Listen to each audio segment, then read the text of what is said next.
Welcome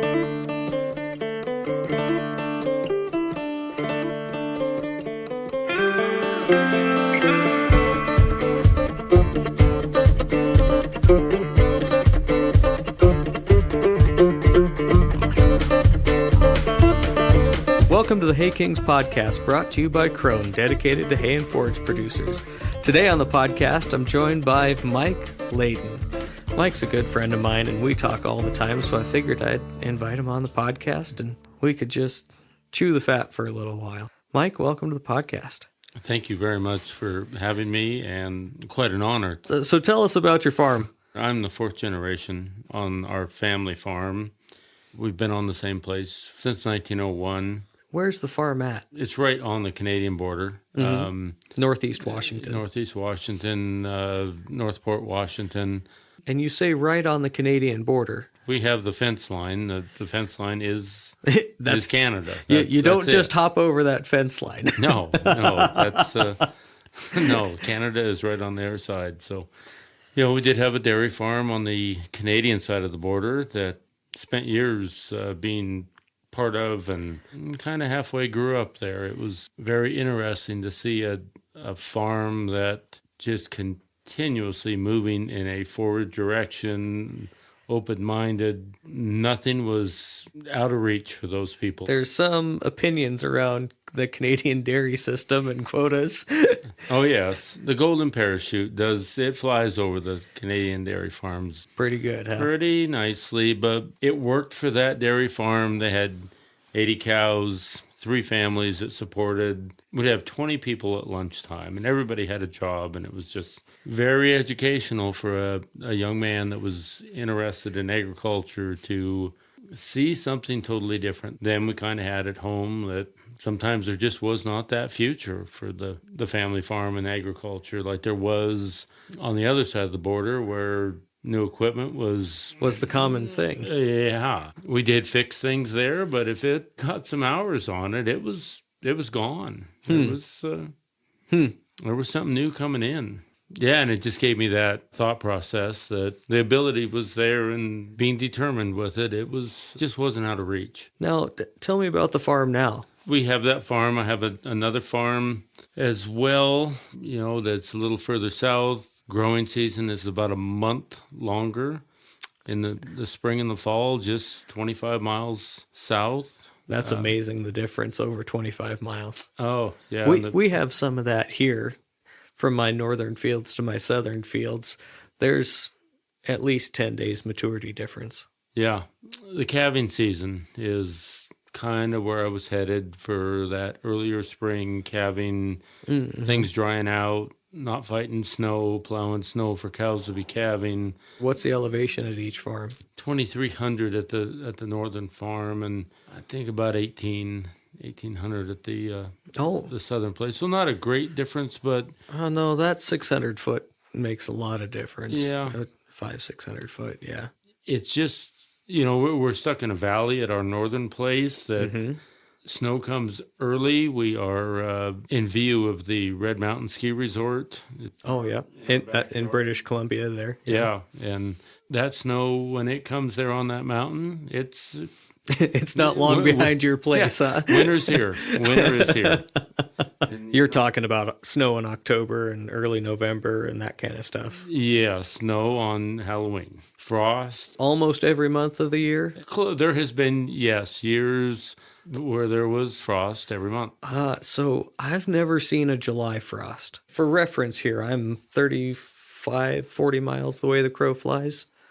Or maybe a little bit more a little further than that. 50 probably. Miles? Yeah, 50 probably. But I doubt it's 60, though. Yeah. The one thing that we don't have up there, we don't have that airflow currents of the warm waters of the river. Oh, yeah.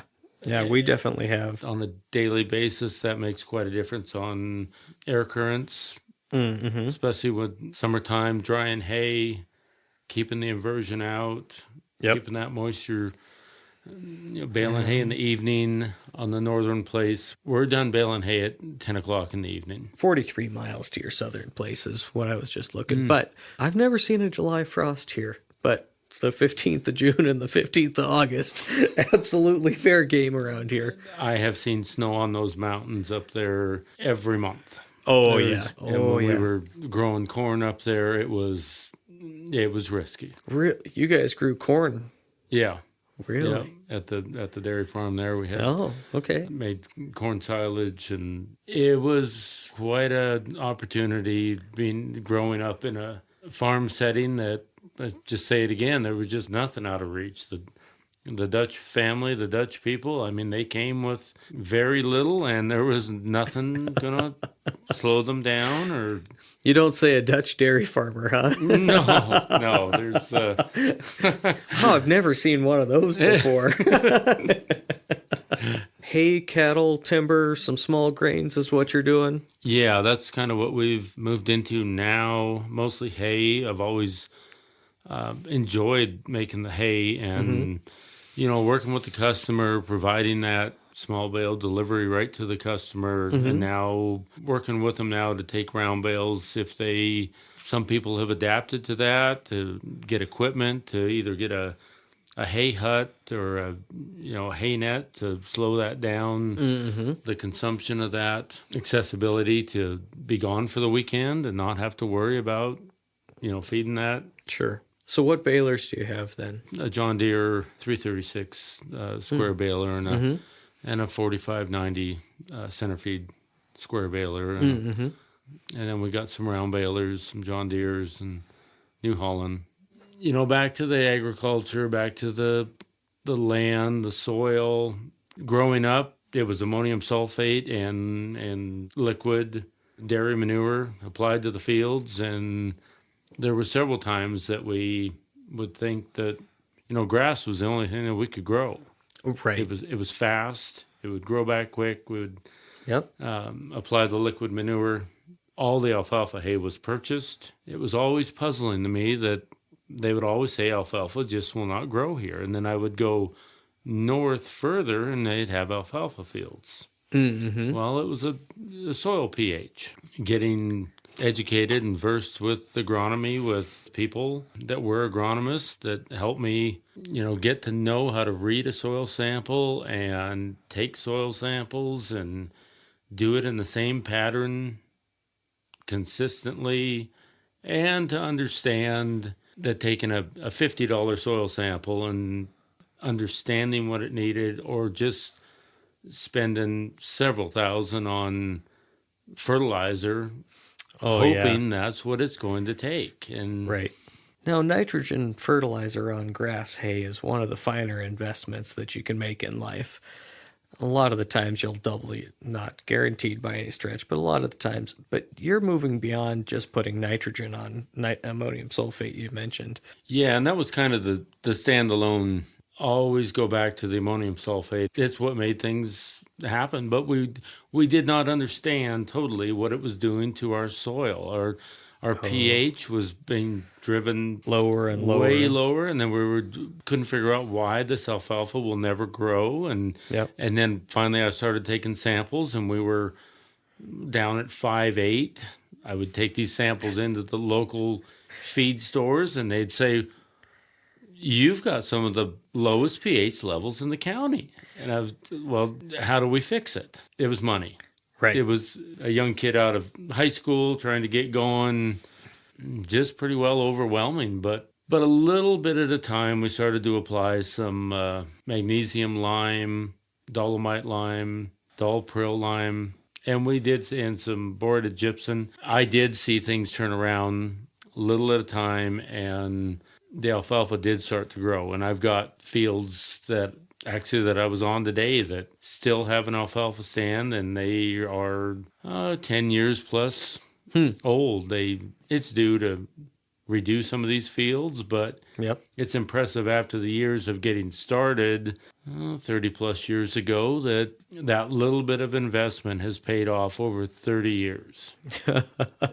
Do you remember the cost of the lime when you were first doing that? Boy, I don't know. We were buying it bulk by the dump truck loads, and I thought it was $30 or $40 a ton. It Delivered to you?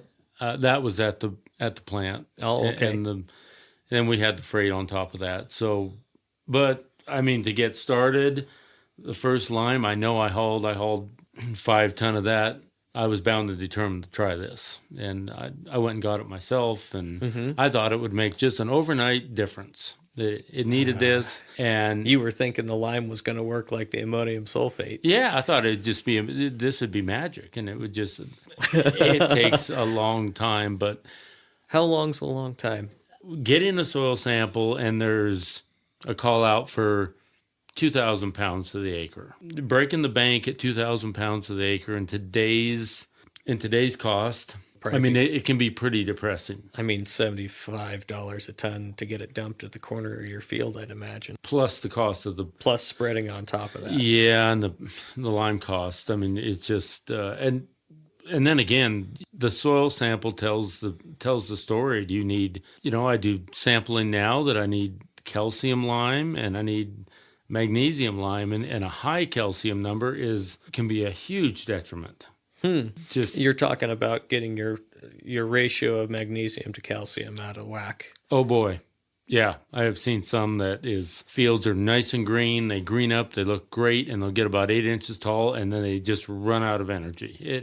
The calcium level is so high, 97% base saturation. It is crazy. And sulfur needs to be applied, and then you just getting that balance out. That's what you're focusing on. Is keeping that balance, having good agronomists to advise you that you take tests and you keep your balance. That's and again, today soil samples are $60 a piece. Well, a $60 soil sample compared to $1,200 fertilizer.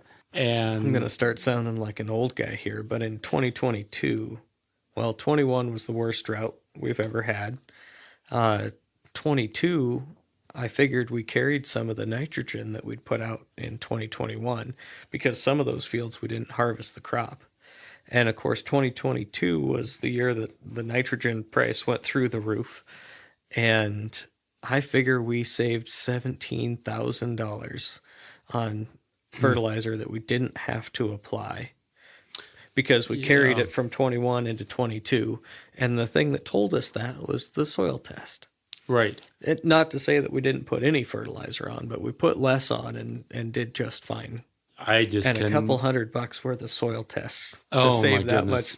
And fantastic crops in 22 because it rained. Yeah, the moisture. And talking about moisture, I mean, today in my fertilizer application today, it is very little granular. If I need some potash, a lot of the fields are deficient in potash. Yep. And I'll get straight potash and apply granular potash plus foliar feeding, soluble potash, boron levels in our area. I've seen one field that has exceeded the boron level. Everything else is low. Yeah, if you're growing alfalfa around here and you're not doing a pound of zinc and a pound of boron every year, you're not even in the game. People just cannot be afraid to take that soil sample and get the right people or even on a couple board. Of different opinions. Yeah, but just get the right people to help you translate that sample so you understand, and just don't be afraid to get educated with it. Surrounding yourself with people that know what they're doing is extremely helpful. And a lot of these agronomists they've helped me tremendously. And they never come. It's really funny. They come back and they'll look at your fields and they say, "Wow, things are changing. You're headed the right direction." They're not asking for a pat on the back. They're there to help you. Right. It is, the big fertilizer companies, they'll get samples, but I'm not applying more nitrogen. I'm trying to grow more with less nitrogen, feeding the microbes in the soil, getting that biology working in the soil. The biggest thing that I have seen, I had one field that was 5.8 pH, another farm that that sounds pretty good to me. A lot of the stuff we're farming is 5.5, but Timothy does fine at 5.5. Yeah. I mean, it's just one of the plants that that happens to do all right with that low of pH. But still applying nitrogen, ammonium sulfate, it's just that pH is not correcting. Correct. It's getting worse. It's getting worse. And, and if you got another, several years of agriculture in your future, you want to start out taking baby steps to try to correct it. And, kind of back to the application of that lime, when there's such a call out for 2 tons to the acre. I mean, I'll cut that in half at the beginning and put an application on of 1,000 pounds and make reference to, and then I will apply that 2,000 in a strip or from point A to point B and see if it changes it. And then the next year, you're talking about farmer test trials is what you're just doing test strips out through your field. Yeah, I just love doing these experiments, I guess I'll call them. I leave test strips in my fields all the time. Yeah, and it's not that it's dark and you're wore out and you really can't remember where you're going and the GPS ain't working right. Sometimes. Yeah, sometimes it's let's just stay awake and get through this. So no, I've been with herbicides, for example. Krone tedders and rakes are specially designed for one goal, making the cleanest green hay without causing damage to your field or crop. It's all in the tine design, which gently lift and move your crop while flotation tires lessen compaction. Krone offers the largest selection of models and range of sizes in the world, so you get what works best for your operation. Find your local Krone dealer at krone-northamerica.com. We've not been that progressive on herbicides around here, and it's really not bit us. 2,4-D still kills everybody's gardens. So with the Timothy, that's basically all anybody's ever used around here. And I've started working with McGregor's, they're a regional ag retailer, and we've had some pretty tremendous successes where I planted some Timothy in the fall and irrigated it, and it came up and out of the ground, and those little Timothy hairs were looking good. And we got into the spring, and boy, that field just filled in with weeds. And we went out there with some Husky and some MCPA, and I'll be darned if it didn't just smoke all of those weeds and leave the Timothy untouched. And it was then that I started to understand, like, wow, if I'd have used 2,4-D on that new seeding Timothy, my tire tracks would have been dead and it would have wilted the Timothy. Like, it wouldn't have been a good deal for that Timothy. And just opening my eyes a little bit. And then Ventinata dubia is the Latin name for the wire grass that we have. It's an annual grass. And it has just absolutely obliterated us for about 10 years. And we think that, well, other areas that have tremendous results with herbicides like Axiom and Allion, and we try it up here, and it does absolutely nothing except kill the Timothy and let the weeds keep going. True story. Yeah, I did a labeled rate application of Axiom. Oh, it's and the Timothy was deader than dead, and the Ventinata grew right through it. Like I tried to kill the Timothy. It was amazing. Yeah. So we've since rotated some of those fields out. All this comes from the comment on leaving test strips. But we put in some triticale last fall, winter trit, and I call it triticale. Some folks call it triticale. It's just one of those. And then the Australians say tomato. Yeah, it is. No, we put in some winter trit and then sprayed it with PowerFlex to take out those annual grasses. And as I was going along, I have section control on my sprayer, and I just reached over and turned that one little section of the boom off, just for a couple of seconds, and then flipped it back on just so I could see. Yeah. And then I went back with a backpack full of Roundup and sprayed out that spot because I didn't want the Ventinata going to seed. Oh, it's a whole different world, and we're only 43 miles apart. Yeah. Yeah, it is tremendous how different in the climate. It's just the climate, the inversion that comes in over here in the valley, and it's kind of like my northern place. Every night we get this inversion. Oh, the fog rolls in and bleaches the hay. And, especially late cutting stuff. It's tough. Oh, every morning it's just soaking wet from dew, and you're And then the southern places are totally different. I mean, Totally different worlds. 11 o'clock, you think you can go bale hay, and the wind blows, and you just... Too dry? Yeah, it's too dry, and you just go have a nap, and... This is the part that blows everybody's mind back east is all of my balers have lights on them. Yeah. And we make use of those. Yeah. It's early in the morning. Baling hay at night things happen. You know, when you've got 100 acres of hay to bale and square balers, and it's... you got to use all the hours. Yeah. No, we'll wait till the humidity starts coming up or the dew starts setting. Sometimes on that second cutting, you don't even think about it till 10 or 11 o'clock at night. And then you've been watching it for 3 or 4 nights in a row, and then you can go out and bale. And then maybe the dew gets a little too heavy, so you shut down for a couple hours and wait for the sun to just start peeking out again. And then you get to bale from 4 to 7 or 8 in the morning. And that's one thing growing up. Any time baling hay with dew on it was knowing the difference between stem moisture and dew moisture and a 2-ton windrow that's got all this dry matter in it, and that perfect amount of dew on top for that dry stems to absorb and soften. Sometimes it's kind of a science. It's just... Oh, yeah. One of the bigger topics, the entry-level topics that we see in hay production is, what's your favorite moisture meter? And I always like to answer that a little...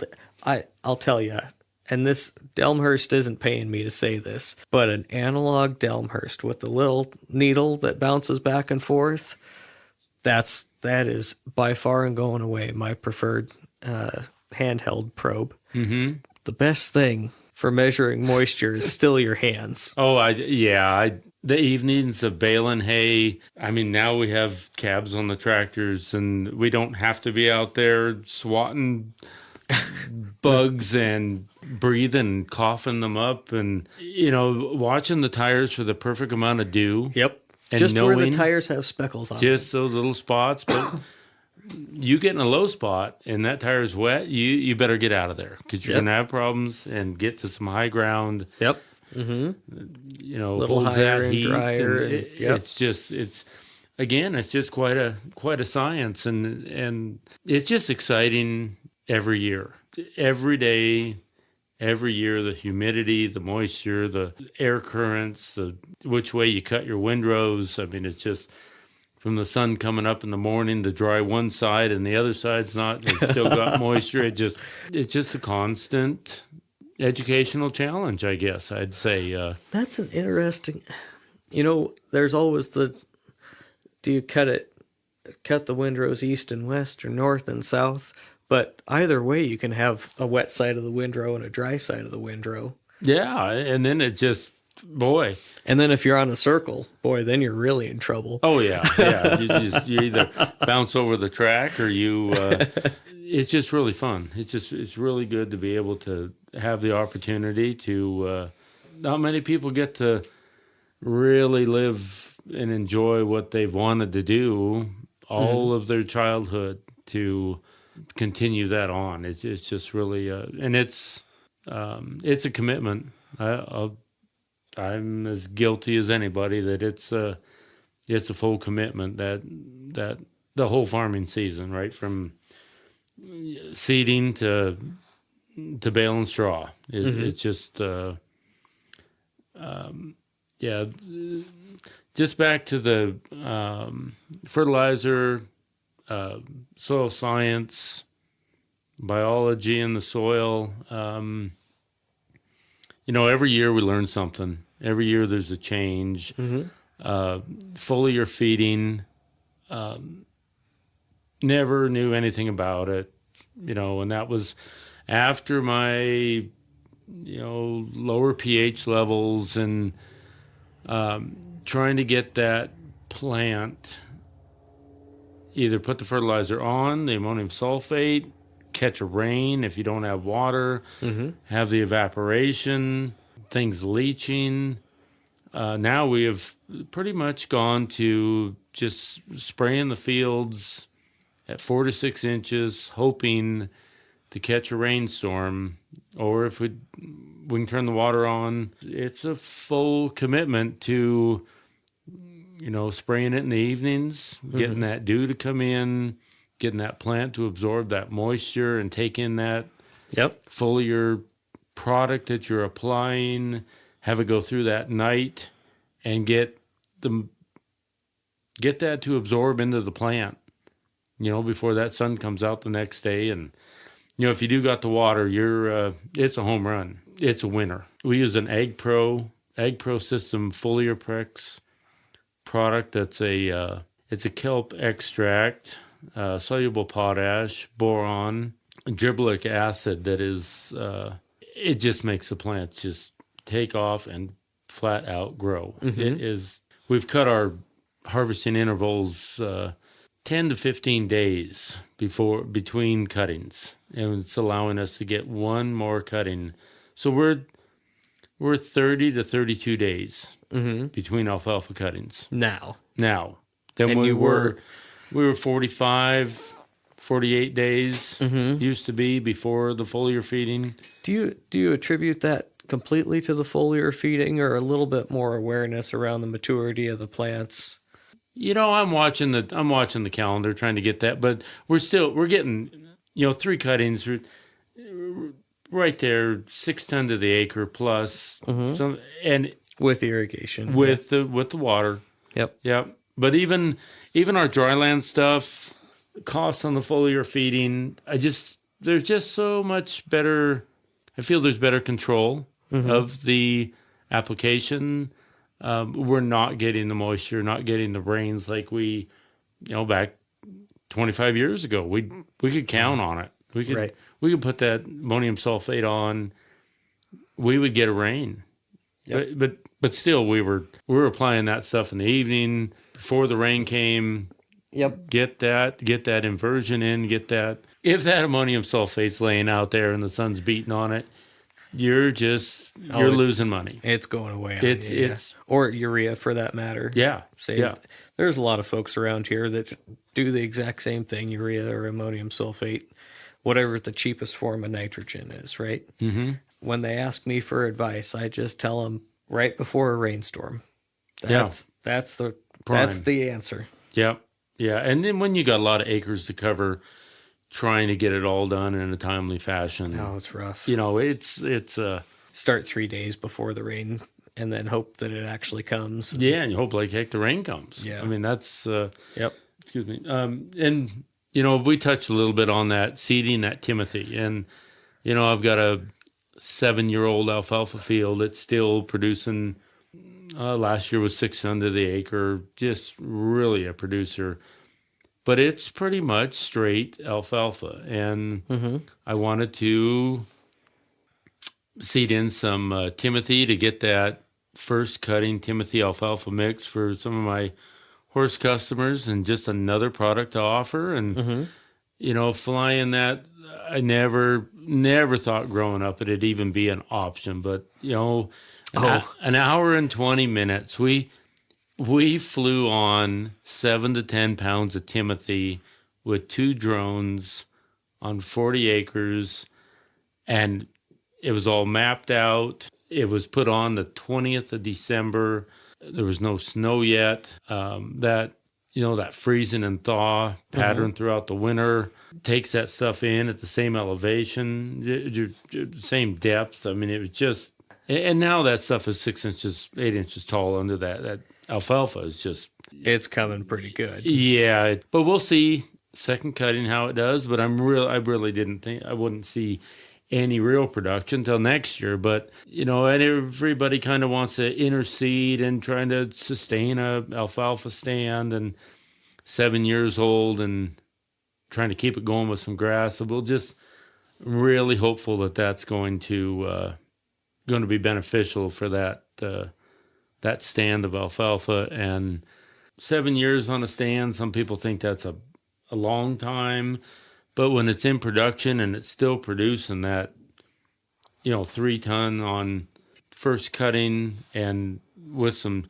Timothy in it, just keeping that stand healthy and keeping it going is Yeah, just really a great thing.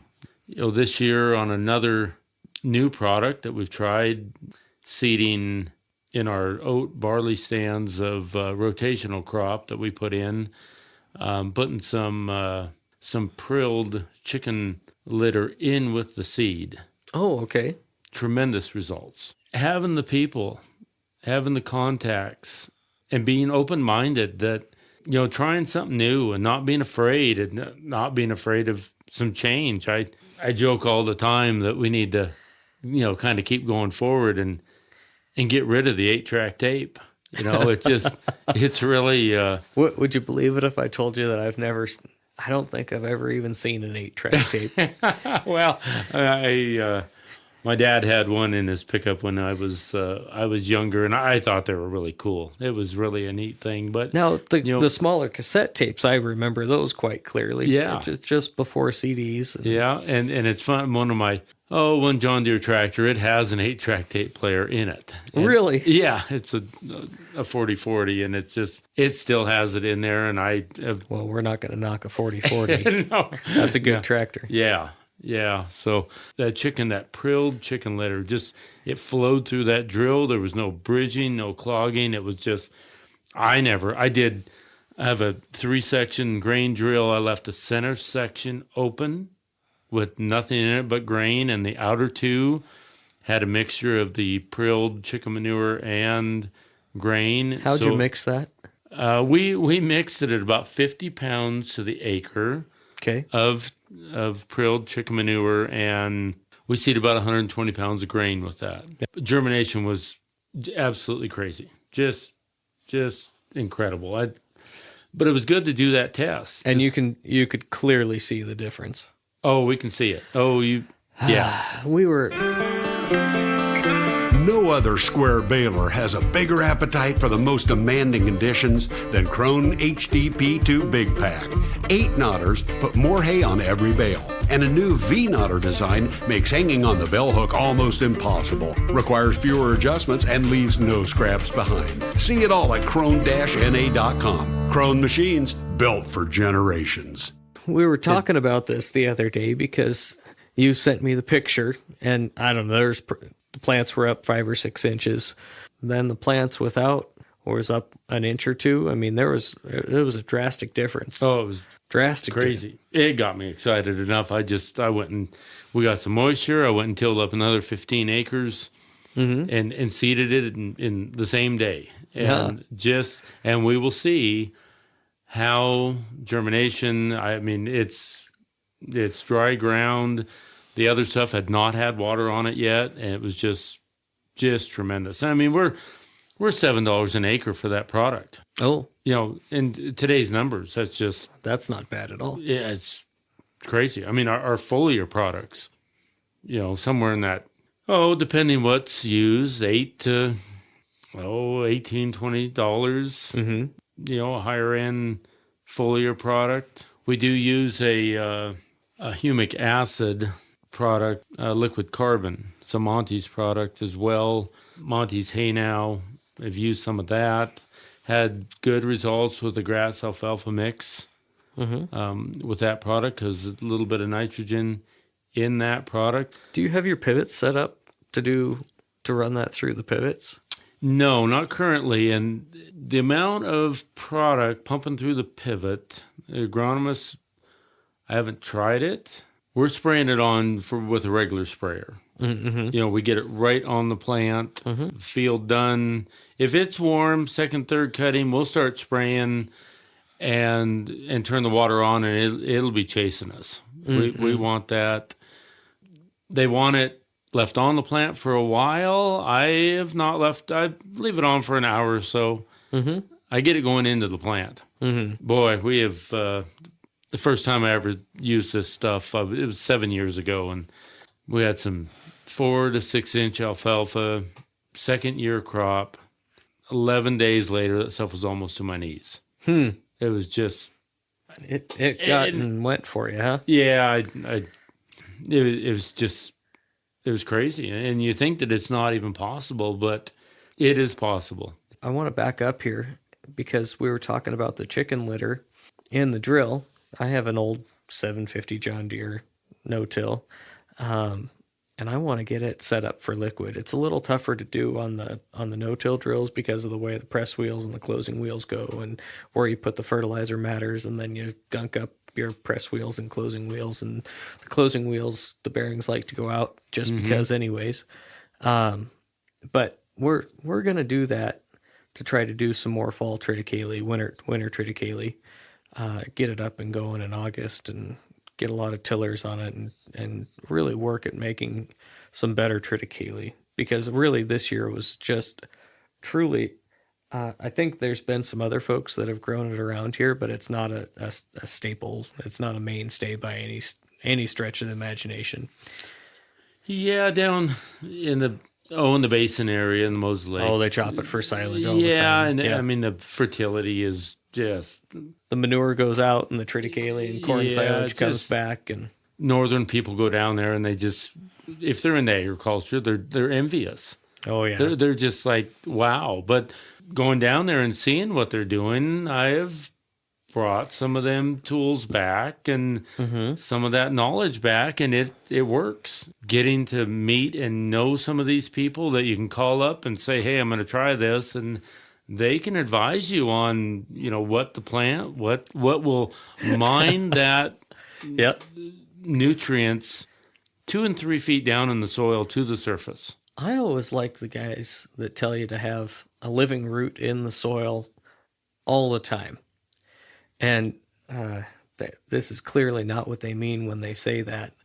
But you go down to Yakima, kind of south central Washington. It's the 10th biggest dairy county in the 10th biggest dairy county in the country, and they'll do winter triticale and follow it with corn silage. Yeah, and when I mean they'll follow it, when they're chopping the triticale off in end of April or early May, they have a disc chasing the chopper. Oh, yeah, it's... and before they're out of that field with the chopper, the corn's going in. Yeah, then when they take the corn out, it's just the opposite. The triticale's going in, and there's always a living root in that soil. Period. End of story. They got it going on. And you have to. We did some triticale 2 falls ago. We cut that off and made haylage out of it. Mm-hmm. And then Father's Day weekend, the barley was planted back in, and we got another crop of barley off the same ground. I mean, the northern part of Stevens County is, it was pretty neat to do that, to try it and just to make it happen. Right. To know that, and, we had another field on that same farm that we planted barley. We got 3 tons of the acre on the barley and no-tilled the millet in after that. And it fed that was a learning experience for you that you kind of got away with because you didn't plant that millet until... Oh, it was in August. It was late. It was late, but it was going to be hot and, And you got away with it because it didn't freeze till late. So, 1st of October or something. Yeah, and, meet the founder of the Hay Kings podcast and getting some advice from, circle of friends that, this is what you need to do, he tells me. And I said, well, I guess I'll try it. And we got away with it. Yeah. I don't know that was good advice, and I'm certainly not your expert on warm season grasses. Well, but it was a good trial. When there's a thought process to go ahead and try something, you've got to go do it. Yep. You got to. If you fail, you'll never be able to have that thought or experience that you made an attempt and you tried it. And sometimes it works out. Sometimes it don't work out. But staying focused on it and making it happen, I think it's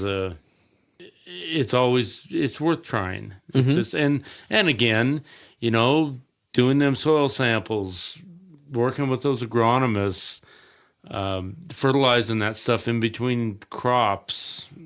And there's other methods now that I'm exposed to and know that I'd always wonder why there's these crops in the southern part of the state, the middle part of the state, they're perfect. They're always absolutely perfect. The pivots are on out there.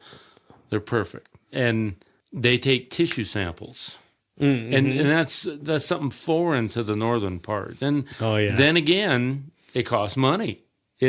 But folks are sitting here listening to me talk about Husky herbicide and Powerflex herbicide, and they're going, none of that's new. Well, exactly. Well, but it is to us. Yeah, we haven't got. We're trying to catch up to 1990. Give us a break. Yeah, yeah. But getting the results of them tissue samples and knowing what to apply, what the plant needs. I mean, you see grain with yellowish leaves, and you're thinking, does it need sulfur? Does it need magnesium? You're thinking about my neighbor's triticale just down the road. Well, yeah, I mean, our own crops. But, being open-minded to now have the knowledge to say, well, I got to snip off the top 2/3 of that plant, send it in, and in 3 days, I can get a recipe to what that needs. Mm-hmm. I mean, it's awesome. And then again, if you don't want to apply it through the pivot or don't have that capability, the drones are here now. Flying that stuff on with the drones is the new technology. It's there to be used, and the cost of it, no impact to the soil. You're as fast as they can load them drones. One's going out and one's coming back. It is just, they can get it done. It's just incredible. It's incredible to have the involvement with the new technology.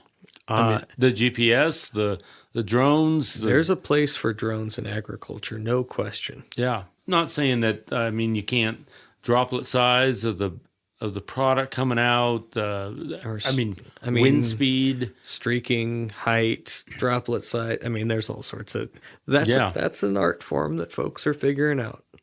But if there's very little wind, and I mean 20 miles an hour, them things are out there spraying, and they're mixing up more product to dump in them as fast as it's just right. It's just a continual incredible flow process. Yep. Yeah, a few hundred acres a day those things can do. It's just nobody's tired at the end of the day, and nobody's making a mistake of missing a skip. And I mean, they come in, get refilled, and they're right back to where they left off and get their angle set, and away they go. It's just. What are you most looking forward to trying next? Well, this fall, triticale. There is after seeing the prilled chicken litter in the seed box. I think that's the next step. And you like that over a liquid fertilizer because the chicken litter is going to have the nitrogen and a few other things, but primarily nitrogen that's not in a salt form. Yeah, and it's a 442 product.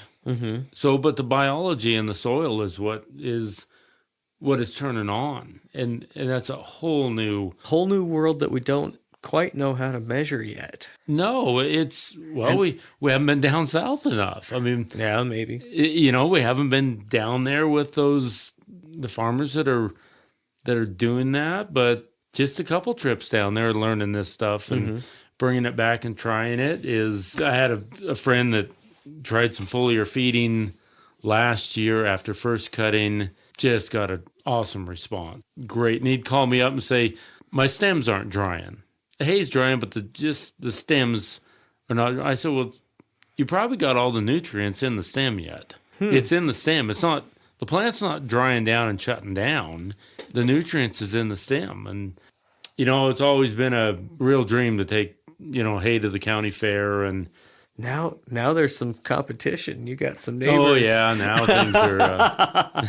now things are going to be fun. This will be good. It's good to have competition. That's actually where the Hay King's name came from. Was the Hay King competition at the county fair? Yeah. I mean, this should be the spirit of our industry. Yeah. We should be pushing one another and poking and prodding at one another and laughing at each other's skips, and that's kind of a good and healthy thing. It is good. It is great, and going and seeing other people's fields, younger generations, supporting them, advising, carrying on that.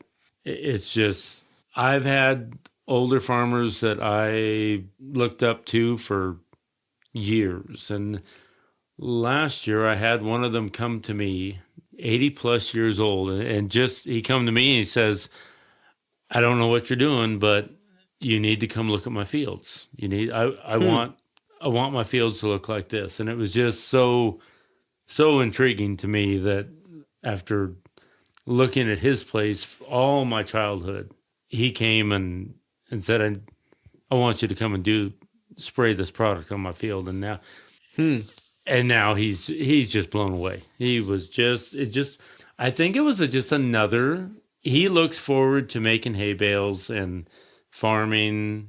I just hope I can do the same at 80 plus years old. It's just, from now for another 30 years forward, the changes of innovation that will come to agriculture. I mean, we're nowhere near done. Oh no, the autonomous tractors are on the way. I'm looking so forward to they're those. coming. They are coming. I mean, the drones. The drones are kind of autonomous tractors, right? Oh. Because nobody's running a joystick flying those things. They're flying a GPS pattern, right? They fly the perimeter of that field, set up a pattern, you fill them up, send them out, and they go to work. If you had hot tanks sitting there alongside the field, product already mixed up in the tanks, right? Yeah. If you had the product mixed up in the tank and the drone had a little suction thing, it could do it all on its own. It's crazy.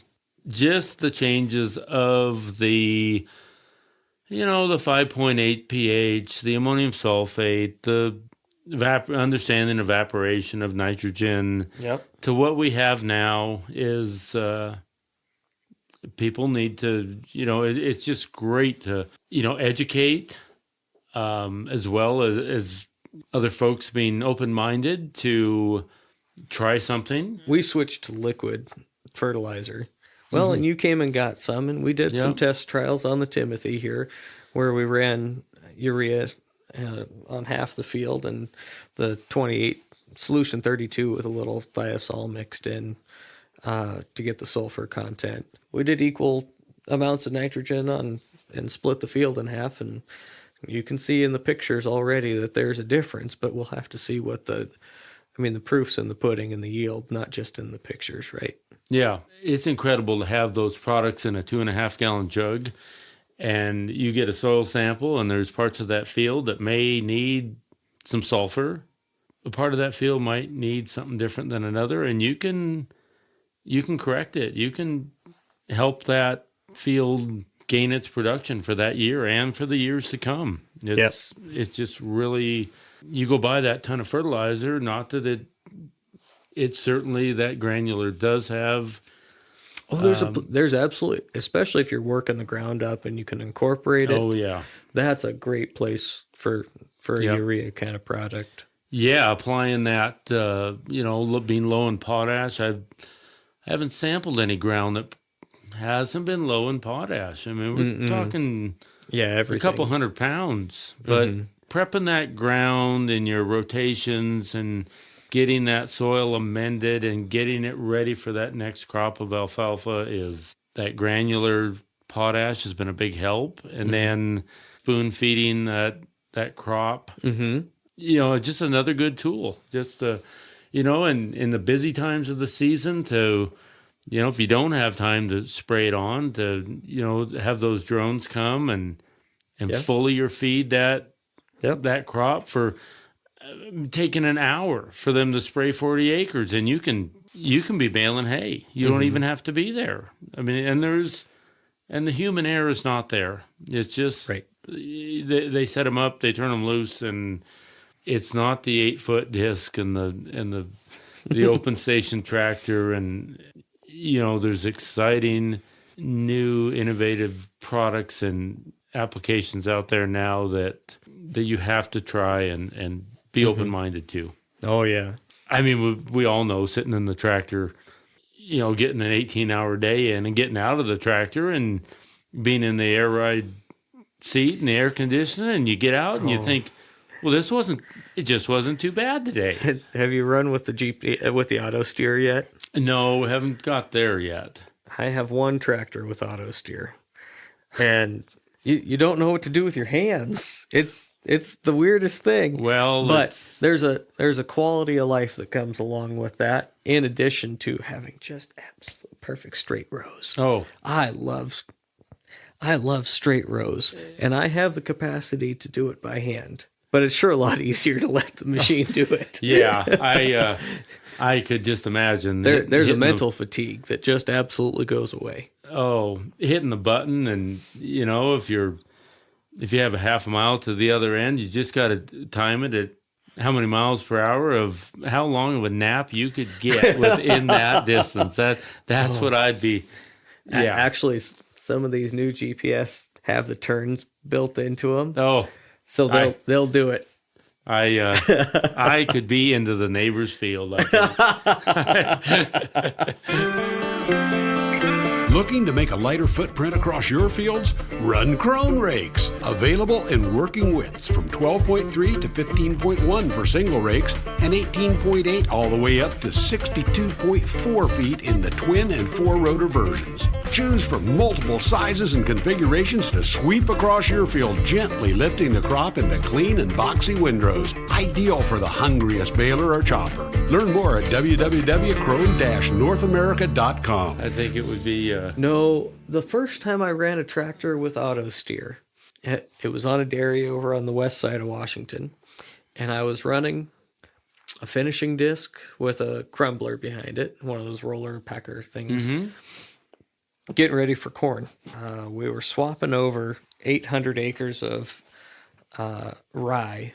They chopped first cutting rye off, and then went out with a shot of Roundup and killed it all, and then just when you could start to see the field die, a heavy disc and then the finishing disc and then corn right behind it, right? Well, I was running the finishing disc, and what I noticed with the auto steer is that I spent a whole lot more time watching what the implement was doing. Yeah, that's and that's I mean good. A lot more time watching what the implement was doing, and just hitting it with a toggle switch and raising, because it was a newer tractor where the hydraulics were on a little toggle switch. And when I got into some sandier soil, I could lift it up a little bit. And when I got into heavier soil, I could set it down some more. And I just did a way more consistent job. The fields just looked the same, whether it was a high sandy spot or a low heavy spot, the same. And I think there's benefit to that, right? That consistency and doing a better job with the implements. I'm really looking for it. It's going to be a long time before the auto steer and the autonomous tractors can make those kind of things happen, where you're doing a really good job of disking, but it's not impossible either. Then again, you got away from the northern part of Washington State and went somewhere else and seen something new. Oh, well, yeah. I've been to 14 countries, and I've gotten out and seen a thing or two. Yeah. That's I'm still waiting to get on that airplane. You've never been on an airplane? Not yet, but it's going to happen. Helicopter? Huh? Have you been on it? You've much, not flown at all? Not much higher than the peak of the barn. Oh. Yeah. Okay. Just touching on that thought of yourself saying going to the west side of the state and seeing that different form of agriculture, and the tractor could drive itself and you could focus on the depth control of the planter. That same sort of thing of growing up and being younger and going to another part of the state and seeing these fall tillage applications. I never, we got done in the fall and we were done. But going seeing that and preparing your soil for springtime.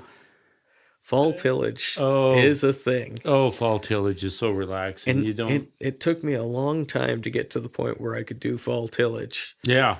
And And now it's kind of a fun race to how much you can get done before the ground freezes. Right. It's just kind of a fun deal. And, there's just a lot of benefits. There's no dust. I mean, you got nice, moist soil. Mm-hmm. Tractors are running cooler. Oh, yeah. Windows aren't dusty. I mean, it's just... And you're not losing the moisture that you need to grow that crop. No. And you're not... Some tractors, the AC don't work as good in the springtime and summertime. So the fall of the year, you've got that heater you can adjust just right. And, the heat's on and the dog's got his head out the window and life is good. There's no dust. It's just pretty fun. We have a lot of discussions around carbon in the soil. The aerobic bacteria in the soil that goes bonkers when you do a whole bunch of heavy tillage is less active at lower temperatures. Mm-hmm. So it's actually, somebody can send me an email and tell me that I'm wrong, but doing it later when it's colder should keep more carbon in the soil.